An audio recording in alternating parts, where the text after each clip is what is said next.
Hi, I'm Peter Reynolds, and welcome to Pros and Conversations, the podcast that explores what it takes to be successful, whether you're from the world of business, science, or the arts.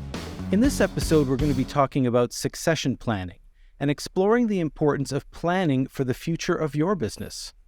Whether you're a sole proprietor or the head of a growing team, having a solid plan in place for what happens after you retire, step back, or pass away is essential to the sustainability and success of your company. Today, we'll be talking with experts and business owners who have gone through the process themselves, sharing insights, tips, and real-life examples to help you create a roadmap for your own succession plan. And joining me as always today is someone who doesn't need a succession plan because he plans to live forever, and that is marketing consultant Damon Adachi from Sevenfold Marketing. How you doing, Damon? I'm doing great. This is an exciting topic, and I can't wait to dive in. Yeah, I think, succession planning is important, but I think it's often overlooked by small business. Yeah, when you're a solopreneur, it's tough to figure out who's going to inherit your business. If you're the first generation entrepreneur like myself, then hopefully you've got some of your kids that might be interested in being involved. If it was your parents that started the business, maybe that's how you became part of the business. So it's a lot to talk about from all those angles, from first, second, and future third generations. And we've got a great panel of experts here. I'm super excited to be the Wang to your Jack Burton and get this Pork Chop Express rolling. Let's do it. I think you're absolutely right. There's so much to cover, and I think the best way to do that is through personal experiences. And joining us today are three people that know all about this. And to begin with, we have Chris Cabral, who's a photographer and owner of Studio Cabral. We have Grant Gilmore, a real estate agent at RE/MAX and team leader at Team Gilmore Real Estate. And we have Tim Keeler, a financial advisor. Gentlemen, welcome to Pros and Conversations. Thanks for having us, Peter. Thanks, guys, for having us here. It's been a while, but glad to get the invite finally. Well, you're always welcome here, Chris. For sure. Let's see how today goes to make sure, right? Well, why don't we jump right into it, and we can kind of go around the room and just talk about your sort of experience with succession planning and how that's impacted your business. Tim, why don't we start with you?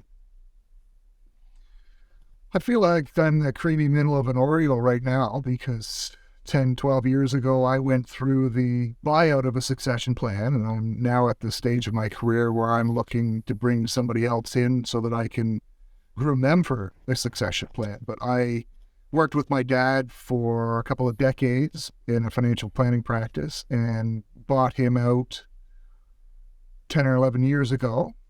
And now I again see his wisdom, and I'm looking to do the same thing to plan out my next 10 to 15 years. Chris, how about yourself? In general, it's something that I never really thought of, succession, because quite frankly, when my father opened the studio in 1987, I was 8. And there wasn't really a plan on his part. He was just he found out that he was getting his own clientele through freelance work, and he just decided to, now's the time to go ahead and move forward. And it's been a gradual positive step forward. Even through COVID, we're sort of still here, and he's sort of right now in the beginning stages of essentially quote unquote retirement, if an entrepreneur can actually say that, right? But it's exciting time. And Grant, how about yourself? I've been involved on a couple of different levels of this topic. I've taken over people's businesses, 3 to be exact, and I'm getting at that point in my career where I now have my son that works with me, and he's going to be taking over. So we are working on this every day. And the biggest thing that I find is communication. It's one of the businesses I took over, they lacked that, and it failed. And then they came to me and said, "Have you ever thought about doing this?" And I said, "Well, let's give it a shot." And that was 15 years ago. And it's still going strong today. And Peter, you also have experience in this, so let's hear from you about this as well. Yeah, absolutely. I mean, my father was worked at CBC for many years and started For the Record Productions as a video production company. I then joined him, and we worked for many years. And eventually I took over the business, but there definitely wasn't a plan in place. It was my father, always was somebody who, the business was him and he was the business. And so stepping away from that was always challenging. And so, and I must admit that having taken over the business now, 10 plus years, I'm feeling that way too. Like, I am the business, and how could anybody take that over from me? So I think I'm going to experience the same challenges that my father experienced with me. Peter, I think we all go through that, right? I think I think that's everybody's challenge. For most of us who have small businesses, it's about us. And about 7 or 8 years ago, I started planning this, and you have to have systems in place so it's not about you all the time. That's a big part of it, for sure. Or bring a substitute you in. That's what I did with my dad. I worked with him for decades, and again, got to know his clients while I was building my own business. And that made the transition a lot easier. There were a few clients, big clients, that dad had the relationship with. Never really let son in there, or they didn't want to deal with son. And the unfortunate part of that was within 2 months of me taking over, they went to find somebody else.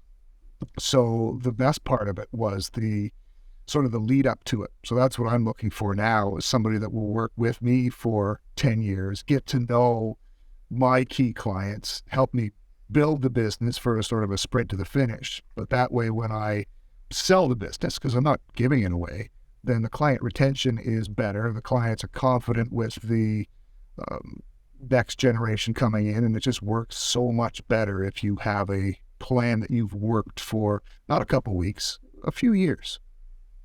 So Tim, what you just said there is exactly what happens. Like, people feel that you're a junior when you're not the dominant person in the relationship.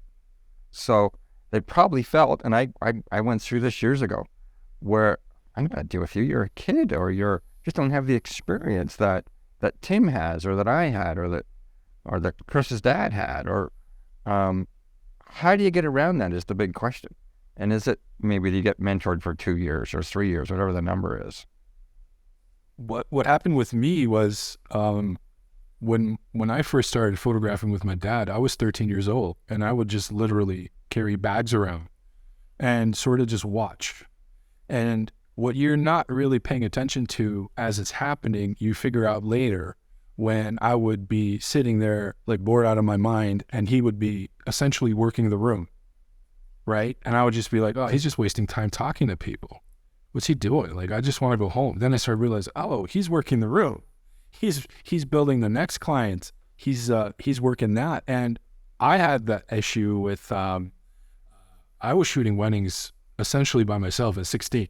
He was just there sitting in the back, and I was doing pretty much everything. I even held out getting my license so he wouldn't send me solo. And I held out until I essentially met my wife, and then I sort of needed a driver's license. So we got that going, and then I was 18, and I remember, hey, you're going to go shoot by yourself? We're double booking now. We're doing 2 weddings every Saturday, sometimes every Sunday. And the only advice he gave me on the walk out the door is like, you're ready. Just if you don't know what you're doing, don't let anybody else know that. That's it. And you're ready. That's 16 years old. That's what happened. 16. What he would like, we would photograph a wedding together, and he would sit at the back and just watch. No pressure. I would just, and it wasn't that difficult because he was there, right? Just in case. And there was a few times where I literally told him, "Look, I'm a kid. They're not going to listen to me. I mean, we're talking about people in their 30s, and like they'll just look at you like you're a child. What are you doing?" And he's like, "Who cares? You just have to be more aggressive." I was like, "Okay." And that's essentially, I grew up then, because most of you guys know I'm fairly outgoing, but back then I was very, very, very timid, right? So it helped. I experienced something very similar, Chris, in the sense that, as I got older and took over more of the business and was doing the filming and doing the editing, but it's those other skills that I think are often overlooked, that you experience, can make you better at your job, but it's not going to make you a leader. It's not going to have you understand the big picture of the business and be a good manager. And I think those were the things that, my father just did naturally, whether it was schmoozing with clients or, whether it was finding leads. That was just, he was naturally very good at that. And so I took over the technical side as the business grew.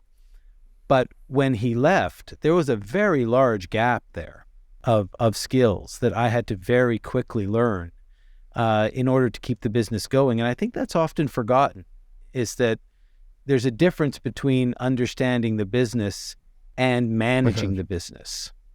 What were your thoughts on that, Damon? Well, I would strongly agree.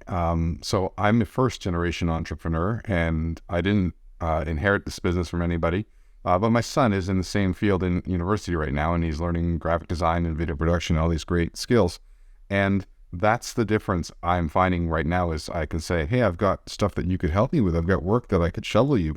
And it's the business acumen in general, not the trade skills, that still needs development, and understanding how do you deal with clients, how do you make sure they're the priority and they feel important versus, well, I don't want to do this work, it's not fun. That kind of attitude sometimes, right? So my question actually spits back at you guys. Was having a business to inherit, was it a built-in career option that you appreciated, or was it a lot of pressure that you didn't really know how to handle sometimes, or both? What about you, Tim? It's all I knew how to do. So it was just the path that I followed. Very happy to have done that, because I think I fit well in that. But I look at my older daughter now, who's taking engineering in school, and I find that really interesting. But back in the day, I didn't have the desire or the work ethic, I guess, to pursue that type of thing. So I came out of school and started right away in the business, and nobody's going to pay me to play guitar or draw or do play golf or any of the things that I enjoy outside the office. So I'm sticking with it. And I love the job. Really, with four main facets of doing research, doing plans, speaking to the clients, and developing new business. Speaking to the clients is the most fun part about it. That's the key for it. But the other three, as Damon would categorize as business development and running the business, that's the part that goes along with it, so that I can have fun and talk to other people, but not really the part that I love. What about you, Chris? For me, I was pushed away from it, because it was sort of like, hey, you're not going to like this. You're not going to have any weekends. You're probably not going to have many friends, because you're not going to go out on the weekend. And it wasn't necessarily, I think it was sort of pushed away with one arm, held in with the other, whereas the idea was there, but it was never instilled in me that this is what you have to do or else, right? It's sort of, I think, in a way, if I was forced to do it, quote unquote, it would have been an obvious exit, right? But when you look back at sort of every step of the way, there was a gradual transformation into where you are today.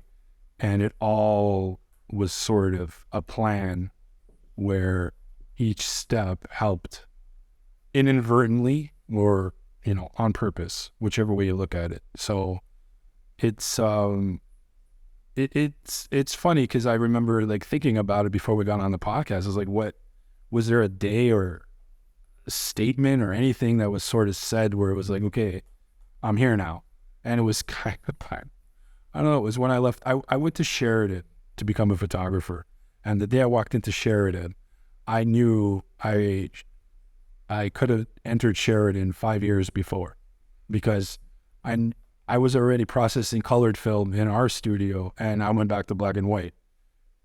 This is before Photoshop, kids. Anybody who's younger than 30 listening to the podcast right now. So I had all those skills in place, and I literally I was in my second year of Sheridan, photographing a wedding across the street from campus, thinking, this is so stupid. I'm actually doing what I don't even need to be in school. So I left.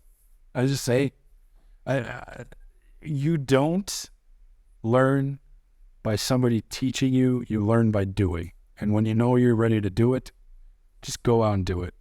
It's really that simple. So my son could have a division of my company today if he wanted, because he's like you. He has those skills today, and he's in school going, man, I've already figured out how to do this myself. And he's top of his class, and he's amazing, and I'm tooting his horn. But he doesn't want that. He doesn't want to be a division of Sevenfold. He wants to be his own thing. He wants to be his own business. Is that resonating with you, Grant, and with you, Peter, about how our kids can watch us and can follow in footsteps for so long, but then they kind of want to do their own thing? I'm going to go back because I had an opportunity when I was very young. As you know, my whole family is in the business. I'm the youngest of 5, and I had an opportunity to be manager at a very young age. I started in this business when I was 18 years old. So at 28, I became a manager. I quit when I was 30 as a manager. I was really good at it. I enjoyed it. I really loved the people. And I think one thing that most of us have in our personalities is we love to see other people succeed. Not everybody has that. I get a kick out of it when I hear one of my sales guys doing extremely well. I, at a young age, couldn't see the big picture. I was making less money as a manager. But I couldn't see that it's developing me to become a better person, owner of a building, things like that. And I think that's, a lot of our kids can't see that either. Because when you're that young, you don't think about that. Where today, now that my son is with me, I'm trying to preach that to him and say, hey, this is what's going to happen. Where I didn't have that big picture back there. We hope you're enjoying this episode so far. Pros and Conversations is brought to you by For the Record Productions, providing video production services to corporate and nonprofit clients for over 20 years. To learn more about how we can help your business, visit videosthatmatter.ca. And by the Business Alliance, a professional peer group that helps you grow your business through networking, collaboration, and sound advice. To learn more about how to become a member, visit jointhealliance.biz. And Griffin is what, 13, 14 now? Yeah, and I mean, he wants to be an engineer, which is great, and I'm happy. The connection is sort of similar to to Chris, growing up, and to Tim.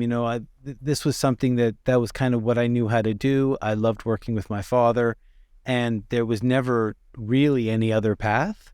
This was the direction I was going to go. I think with my son, although he very much enjoys filming and comes out with me and is starting to help me out on shoots, you can see his passion lies elsewhere. And I'm more than happy, for that. I'm not upset that he's not following in old dad's footsteps. But it does make me think differently now that when I'm ready to retire, as Tim was saying, I don't want the business to just disappear, which I think often happens when you're a sole proprietor or somebody who where you are the business. It falls away when you decide to retire. You just don't call your clients anymore. And I'd love to shift the conversation a little bit to talk about, those people that are looking to sell their business and how a succession plan can actually increase the value. And maybe one of you can talk a little bit about that.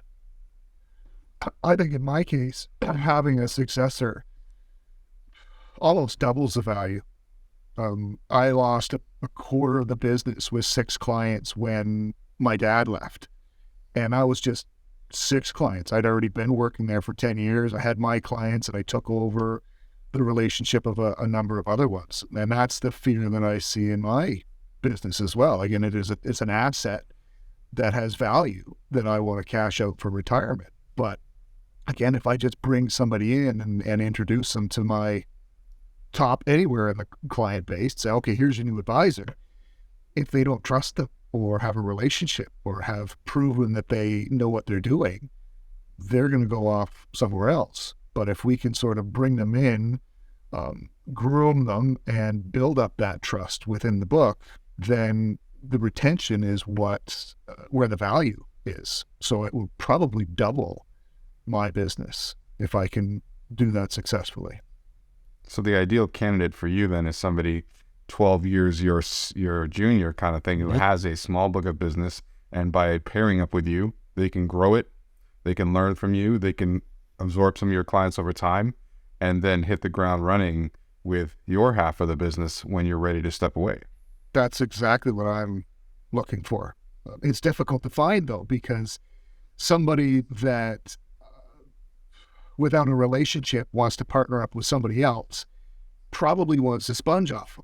Somebody that I'm looking for that has the ability to do it themselves wants to do it themselves. So you've got to really, it's up to the relationship that I have with them to convince them to bring them in and say that it's a good thing to work as a team. But the people that are clamoring to take the position, I don't want. But the people I want aren't exactly clamoring to take the position. And my kids are way too smart to get into this business. Chris, where do you see your business going beyond you? I am, honestly, my daughters are 10 and 3. I haven't really thought of it. I'm probably going to be like you, Damon. I'm going to live forever, so it doesn't really matter. I mean, but Chris, you have changed the business that your father originally built. The evolution has been ridiculous in terms of it. Essentially, we went from weddings to some family stuff, and then I joined. I want to say probably full time around 1997, yeah, more or less there. And it was I'm going to keep it this way, and then it was just through essentially referrals, like, oh, can you do this, can you do that, and then it sort of changed to a little bit of commercial work, and then it went to when my oldest got into school and daycare, it sort of fell into, I covered a photo day at one of the schools because the photographer's camera broke. And then it sort of led us down a path that essentially without that, we wouldn't have made it through COVID. It's really that simple. And you sort of look at it, we joke about it here. We say the business is basically like Madonna. It just sort of, changes in trend and, all that stuff. If anybody knows who Madonna is, see, we're just dating ourselves here on this podcast. It's crazy. But we sort of changed it to essentially a vehicle that we needed the studio to survive. Now the studio is us and we're mobile and we can go anywhere. And that is our succession problem currently. But you've also created repeat business now for the rest. Oh, it's right for the rest of the business. You've got now something tangible that isn't just about you. Grant, if I told you 5 years ago that I could book out my year in January, I would have laughed in your face. Right. I would have laughed in your face. And now it's like we need sort of January, February, and March to chill out because it's, with the exception of 5 to 6 months of the year, if we work the other 6, that's all we need. That's where it has evolved to. And this is not including weddings or any kind of commercial work. And like what Grant is saying now is that's a commodity, that's a value, that it becomes something that can be valued and sold. And if you don't have either of your daughters interested in carrying on Studio Cabral as a name, it's something that could be turned over to somebody to purchase, either absorb or take that book of business and pay you out for it. It has crossed our mind. Scaling up and is an option now currently, which is something else that if you told me 5 years ago, I would laugh at you too. I was like, then you can't scale up a photography business. Oh, yes, you can. Right? It's strange. If you just sort of keep your first inclinations and the things that you learn in business, it'll carry you for years. It carried me, like, we're talking 30 years, and it's just me, right? It's funny. Because you did And then we something all feel different. old. You joined a business group that your dad never would have thought of doing that, right? You've expanded the business by doing things that your dad wouldn't think of doing, or my dad think of doing. I see. I'm a Gemini, so I look at things both ways. When I first started meeting like all of you in the Business Alliance, I started thinking differently as well. Before I sat down, it was, what's in it for me? And how's that going to get me from January to December? Now, what's in it for us so that we could make it through, instead of saying just get through 2023, let's get through 2030. That's the plan, and that's the mentality shift. And you're right, like if you don't, but there's a lot of things that my dad wanted to do that I didn't want to do. He wanted to switch to digital as soon as it came out. I was like, no, let's stay with film because that's what we know. He's like, no, it's time to move forward. Let's go. And that was scary too. Wow. Imagine thinking like that years ago. We're gonna get away from film. Yeah. We're gonna completely change the output. Well, that happened to me as well. I mean, I think often the case, with children taking over the business, that you will often see quite a change after that, the official transition, because it's very difficult to make change. My father resisted change. He had done business a certain way for many years, and it worked. And as experienced as I was, and as much as I was his number two, I was still his son. And, still the one that, wanted that extra piece of candy, or that person that was sitting at the front of always wanted to sit in the front seat of the theater. So it didn't matter how much experience I had. There was always that dynamic in our relationship. And once I fully took over, then I was able to implement changes and grow the business. And as Chris was saying, joining a networking group, it made me think about the business differently, allowed me to pivot. So, but there are definitely challenges, different from a business where, perhaps a larger business, where you're, there's not that familial connection. Mm-hmm. I agree with you wholeheartedly with that. My dad had huge shoes, was always a superstar and a leader of the business, and it took quite a while to take over. I felt as though I was ready, but again, there were things that I now know that I didn't know, and I'm glad that he stuck around. But that shift in dynamic was a huge turning point. And again, out of respect, I didn't want to grab the wheel from my dad and start steering. And on the other side, he wanted me to sit in the driver's seat, but again, probably still wanted to control the way that it was going. So that shift, I think, is very different than taking over for somebody else. But on the other side of it, we both had a vested interest in one another. I didn't want to kick him out. Again, take away the things that he loved to do, want to make a fair business deal when we did it. And on the other hand, he wanted only the best for me. So I think that connection is very different than just taking over a stranger's business. And there's good and there's bad in it. You don't want to forcefully make yourself the driver, but there has to come a turning point for it. The catalyst for us was when my assistant came back. She was on mat leave. And so the agreement was, okay, well, when she comes back, who's been with us for 19 years, she comes back, then I'm safe. You're good. And I also took the opportunity to move the office from Oakville to Burlington to really cement that catalyst in. And that was the turning point. And as again, you guys have talked about, the business has evolved and become more digital, and it's a different world now than it was 20 years ago. And if we don't evolve, I'm now looking at AI as a potential for research and things like that. And if I don't evolve with that, it's going to kill me.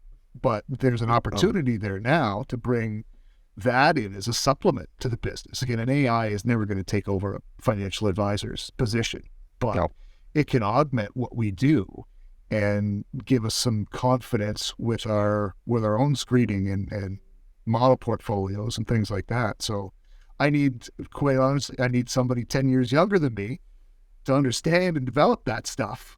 I see the need for it, but I think my brain's a little too gray now to completely develop it myself. So succession also helps with evolution, as we've alluded to in both those stories. It looks like Grant has something to add to that. I do. We just went through this conversation yesterday. So my son's been with me almost 10 years now. 9 years, I think, in that range. And I want him to take more of a leadership role. I want him to come up with different ideas that I wouldn't even think about. But then, and I'm open to it. But I don't think, I think he's worried about stepping on my toes. And I don't want him to worry about that. I want him to drive it and do all these new things that are coming out. Technology, everybody needs to know. But technology will never replace the personal touch. You need to go on vacation for 6 months and leave him at the wheel and see what happens. Right. I could do that. Yeah, I could take one for the team. Yeah. All I'm going to say, you told me to do it. Just keep the paychecks coming, though, eh? That's right.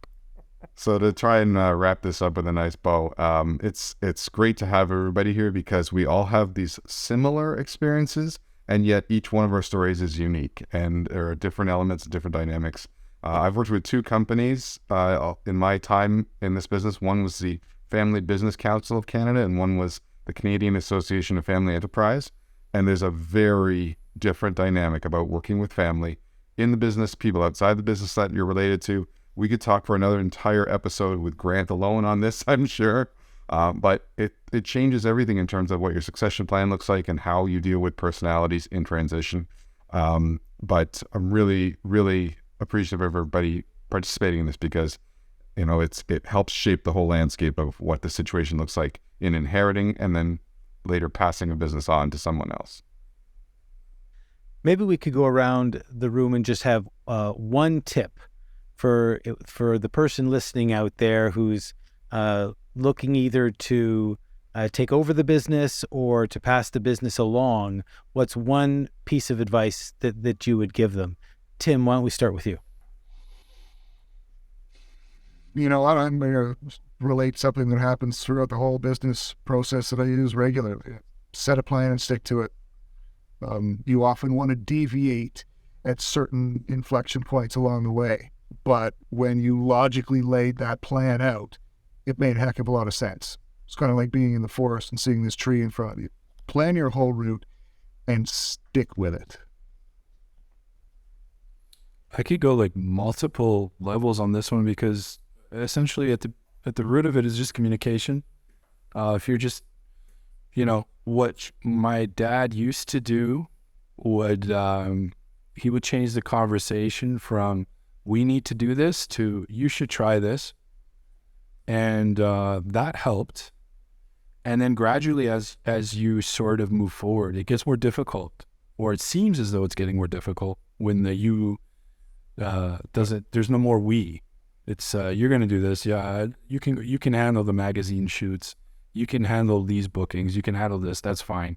And then you start to realize sometimes he would set you up to fail to see how you would handle it. And that's another key. Not like drive you off a cliff kind of fail, but you know, let's put you in a difficult situation. Let's see how you can deal with this. Let's put this fire out with this client, or I kind of don't like that person. You go talk to them. right? And then see how that works. And then it's just a personality. It's essentially, it's a microcosm of everything that you go through in life. It's just your livelihoods are at stake. No big deal, right? That's the only difference. That's great. And Grant? Trust, and communication. Trust that whoever you pick, if it's your son, if it's your daughter, if it's somebody that is taking over your business, trust that they have the same beliefs that you've been doing for the last 30 or 40 years. And you pick that person for a reason. So that's my biggest thing. And communication. Communication is the best. Trust and communication. I think those are two great things to live by. Damon, any final thoughts? Well, for my tip, I would say manage expectations, and it's not the biggest part of the job, but it's a very important one. Just don't put pressure on the next generation. Don't expect too much from the previous generation. Just understand that the way you're successful in business is by doing what Grant says, trusting yourself, communicating. So level off the expectations and makes the whole process much smoother. And also on the other side too, sorry to cut you off there, Peter, but on the other side too, I have a friend of mine that his great-grandfather started the business.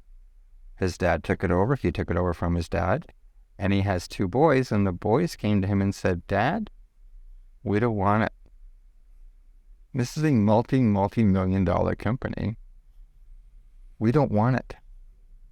And the kids were honest and said, instead of trying to do it, they were honest and said, "We don't want to do it."